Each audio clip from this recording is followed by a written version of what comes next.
thojza.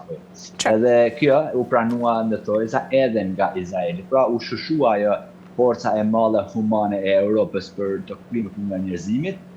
dhe tashme po vazhdojnë të njëjta gjëra, po vazhdojnë, nuk është si kanë radhë. Më thënë prapë ndihmat në Gaza nuk shkojnë edhe siç dihet, më thënë raportojnë të gjithë kolegët tanë nga Izraeli dhe nga Gaza dhe nga gjithë Filistina. Këto janë probleme shumë të mëdha që me sa duket Hamas e ka humbur gjithë atë autoritetin e vet, sepse forca e saj nga kush ka pas forcën? Nga Hezbollah. Hezbollah nga ka pas forcën? Nga Irani. Tashmë ku është Irani? Është out krejt. Dhe për këtë arsye Turqia të mund të ketë roli vetëm paqërues, pak nëse ne do të kemi vrasje, do të kemi gjenocide, barbarizma, kjo mjafton për zonën, pastaj pas një dekada më radh, por tashmë duket krejt qartë që ai plani atë riviera e planit të Trumpit duket se do të zbatohet, por duhet të shumë kohë sepse zot harruar që edhe për të hequr mbeturina pa miliona tone, më thënë që janë bombarduar nga Izraeli ka pranuar për t'i pastruar vetë. Pra, edhe kjo lën një gjë krejt tjetër, një pikë pyetje krejt tjetër, pse do t'i pasojë Izraeli atë? Kjo është që tashme Gaza duket që do kalojnë totalisht në hartën e Izraelit. Ndoshta mund të duhet 4-5 vite, por nëse mbarojnë, domethënë nuk kemi vrasje, nuk kemi genocide, për të toka është e Zotit dhe në fund të fundit asnjë nuk është i përjetshëm mbi këtë tokë. E qartë, mirë, Sokol, ndërkajsht, ndalemi pak tek doktrina e re e Donald Trump, ndryshimi i fokusit të shbaz drejt Bashkimit Evropian. Si do ndikoj kjo në marrëdhëniet transatlantike, fakti që Shtetet e Bashkuara të Amerikës nuk e shohin më deri ku Bashkimin Evropian si një zonë vërtet strategjike të rëndësishme? Në fakt, kjo është simbolika e gjuhës së Washingtonit dhe Pentagonit, sepse Amerika pa Europën nuk mund të jetë, domethënë ajo forca, ajo perandori që është sot, por normalisht që Europa ka mangësitë e veta jashtë masës dhe sidomos nëse e shohim administratën Trump dhe atë duhet të shkojmë para në 2018, pra janë 2-3 vite para pandemisë, Grisela, kur këtë Macroni i sotshëm, pra presidenti i Francës, zoti Macron, pa thënë që NATO ka përfunduar dhe tashmë ne Europa duhet të jemi. Pra, në fakt kemi filluar, domethënë Europa ka filluar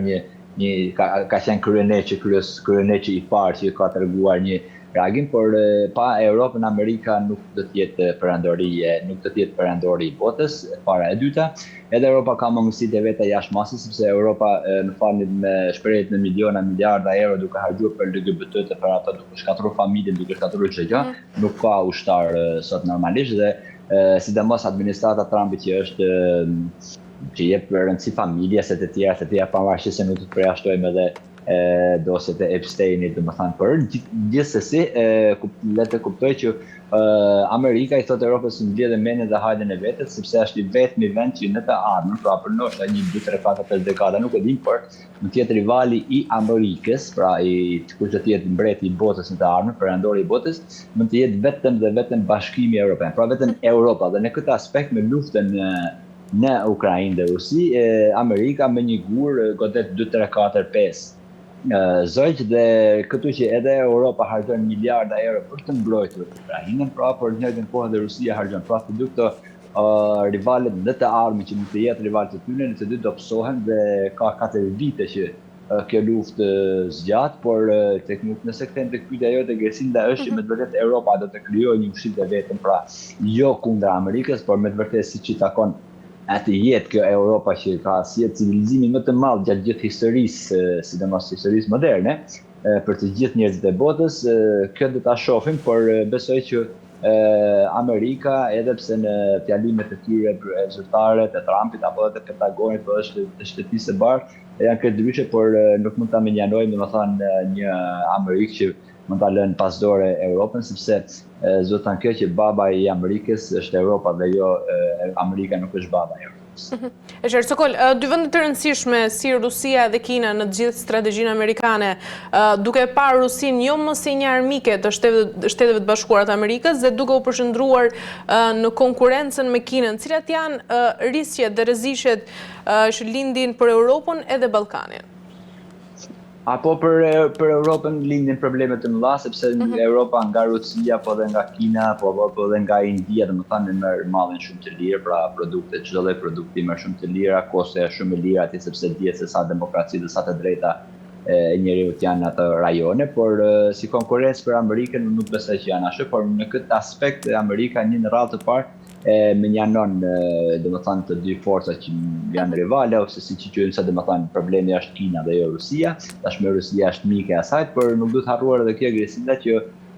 problemi apo armiku kryesor i Kinës edhe i Rusisë janë njëra tjetra. Pra për Kinën është armiku kryesor është Rusia sepse është komshimet e. Dhe po të njëjtën gjë edhe për Rusinë është Kina sepse është komshimet e dhe kanë shumë probleme shekullore në fakt në sty, por këto nuk janë që i rrifen debate ndërkombëtare, kurse Amerika ditë luaj shumë mirë, pra me të gjitha anët, ditë luaj shumë mirë, ku çdo gjëje me ambargo, me taksa doganore që japin në 150-240% arrit, domethënë me të gjitha vendet e ndryshme tërhoqi, uri përsërinë tavolit, me të gjithë vota po dobësohet vetëm që po forcohet dhe mban forcën dhe po e konsolidon forcën e saj dhe hegemonike në mbar globin është Amerika. Kina ka një forcë ekonomike, por nuk duhet harruar që 80% e prodhimit kinez apo edhe të gjitha gjëra shkojnë për në Europë dhe për në Amerikë. Pra, nëse Europa dhe Amerika nuk vjen nga Kina, forca e Kinës është krejt ndryshe, sepse duhet kuptuar pak edhe në kontekstin historik që Kina është më aty në muret të tyre, pse ne kemi frikë domethënë nga Kina e sotshme gjoja. Kjo është si një tallëmbac, domethënë i fryr nga tjetër kurse jo nga vetë Kina, kurse për Rusinë dhe për Kinën sa do të ndikojnë në Europën, po do të ndikojnë në Europën, por me sa duket në vitet e ardhshme do të shohim që do kemi një forcim edhe më të madh të NATO-s, pra të umbrellës së NATO-s, e cila shtetet e tjera, pra siç është Kina dhe Rusia, apo edhe India, apo edhe BRICS, Shanghai, zone që kanë qenë të, nuk do të lejohen pra nga NATO dhe nga Amerika dhe nga Europa, nuk do të lejohen që të jenë rivale të mundshme të Amerikës dhe të NATO-s. E qartë, Sokol, nga ana tjetër, si mund të ndikojë gjithë doktrina e Donald Trump në sigurinë dhe interesat e Shqipërisë, Kosovës dhe vendeve të tjera të gjithë Ballkanit Perëndimor?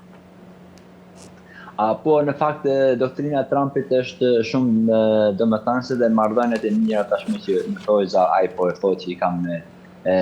presidentin rus Trump, nuk ndikon negativ nga ana tjetër, nga një anë për ne shqiptarët dhe për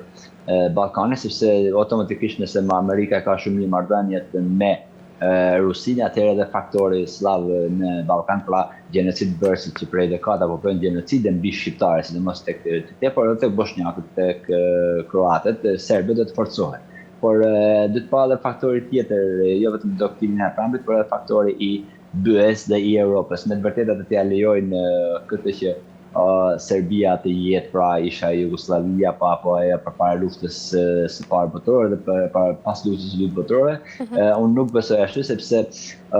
Ballkani është shumë i vogël në geopolitikën globale, shumë i rëndësishëm, por jo se ka një peshë aq të madhe sa që Moska të jetë kali i Trojës në Beograd dhe të shkatërrojë domethënë gjithat Bashkimi Evropian dhe të ketë destabilitet, por normalisht që shtetet e tjera, pra domethënë kolonistët gjithmonë mbajnë disa karta në dorë, pra nuk mbajnë një derë maq, por mund të mbajnë 2-3 dera maq atë dhe përdoren si gjakërku të duan. Për shembull, kemi Srpska Republika në Bosnjë, po ashtu edhe Mitrovicën tonë, por nuk duhet harruar që gjithë Ballkani mbrohet nga NATO-ja, shumë shtetet e Ballkanit, pra Shqipëria e të tjera që janë në NATO, disa prej tyre janë në Bashkimin Evropian, të tjera do të hyjnë pra Shqipëria dhe Kosova në Bashkimin Evropian, kështu që doktrina e Trumpit mund të jetë negative për Ballkanin, ndoshta pozitive nuk mund të jetë krejt ashtu siç pritet, pra domethënë nuk do të jetë si Bill Clintoni, por gjithsesi edhe negative unë nuk pres që të jetë, sepse s'duhet harruar që Amerika ka sistem dhe nuk ka lider. Pra lideri i tina është i përkohshëm atje 4 vjet ose 8 vjet, kurse geopolitika dhe projektet, programet dhe sistemet e Amerikës nuk janë të sotshme, po janë fikse 170 vite dhe në të vërtetë janë pa ndryshuar fare. Pra kanë sistemin dhe nuk janë na të bët kuptimin e si joni Ballkana, si ne kemi këtë lider, apo Anadoli për shembull, është lideri dhe sa tjetaj, domethënë ne jemi më të fortët e botës, jo.